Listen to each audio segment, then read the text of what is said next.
Hi, welcome to Northern Adventure. It's a beautiful summer day, and like usual, one of the most important tools on any homestead is your chainsaw. And right here I've got my favorite old saw. Always runs, always works. You just saw me using it a little bit. But some saws, I'm sorry to say, have left us very, very disappointed. So today for Northern Adventure, let's go talk about which saws, or saw in this case, has failed us on our homestead. So the first saw I'll talk about a little bit is this Husqvarna 262 XP. This is a 1991 model, and I know that because I decoded the serial number on the serial number plate. So this is a 1991 Husqvarna 262 XP professional saw from Husqvarna. The 262 has a pretty strong reputation, and I'd have to say it's been really good saw, and it's been run continuously since the time it was purchased. Now I purchased this from a gentleman who said he could no longer, at his age, start this saw. So he wanted to get rid of it and buy something else. And I'll talk a little bit about what he bought, because I have one, and it's a little unfortunate.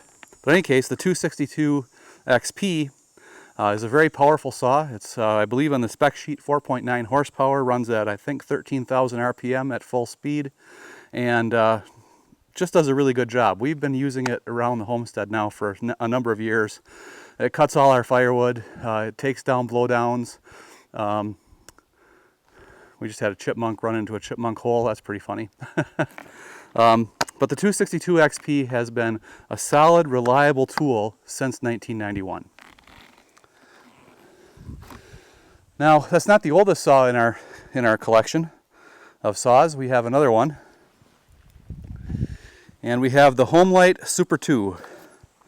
And this was actually a saw that my dad purchased in 1989. So it's got a 16-inch bar and a 30cc little engine. And it's very light, very compact, very easy to use. And for light firewood and brush cutting and tree trimming and pruning, might be one of the best saws you can get for that purpose. But again, the key feature, 1991. And there's that chipmunk. 1991, and it starts and runs just fine. It could use a little cleaning. But Denise just had to fix it the other day, because under this top handle is where the trigger mechanism is. And sometimes that trigger mechanism on these saws comes a little bit apart. They're just held together with a little spring and a bracket. Denise was able to put that back together. As you know, she's our household mechanic. But Homelite Super 2, automatic oiling, 1989. Definitely not as powerful as the 262 XP. Not as fast running, but it does the job. It gets the job done, and it gets the job done even with this dull old chain on here, which I need to sharpen. So 262 XP and Homelite Super 2, worthy saws. Now we get to the disappointment. Here's the power head for a Milwaukee Fuel Brushless 16-inch chainsaw. The bar's not on here. And I told you the person who sold me the 262 XP could no longer pull the starter rope because he was nearly 80 years old and just didn't have the strength to wield a saw like that any longer, start it and use it. He wanted something lightweight. And up until that point, we'd owned this saw for 3 years and had used it quite a bit, and it worked really well. And I thought, you know what? When I was talking to him, I said, you know, we've got this Milwaukee M18 saw, and it's been really good. Maybe you should take a look at that. And he said, you know, he was going to do that, and said, in fact, he was going to go ahead and purchase one.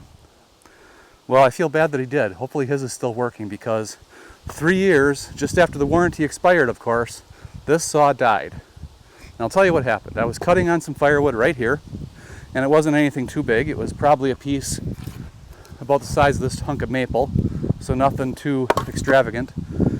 And I noticed it just wasn't running at full speed. And that happened for about a half an hour, where it just wasn't running at full speed.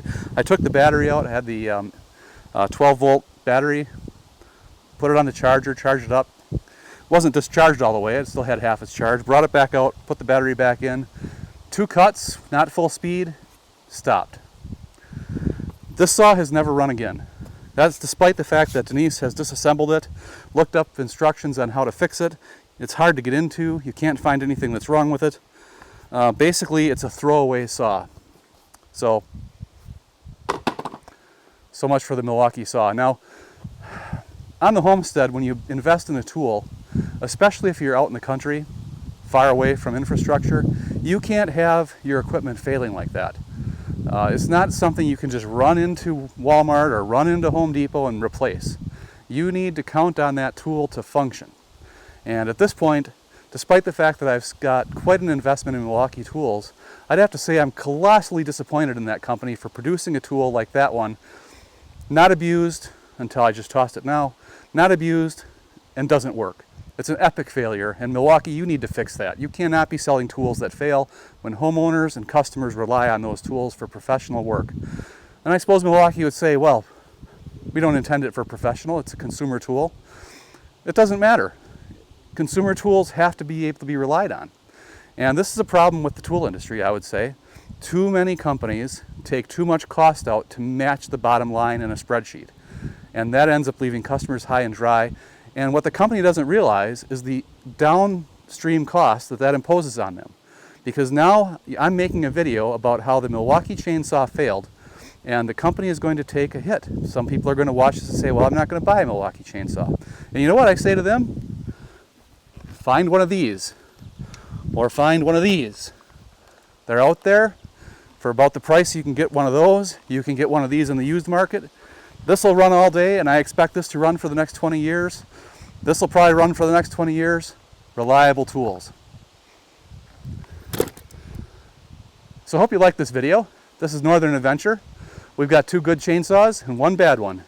We're not replacing the bad one. But we hope you like this. We hope you subscribe. Thanks for watching, and we'll see you next time. Bye.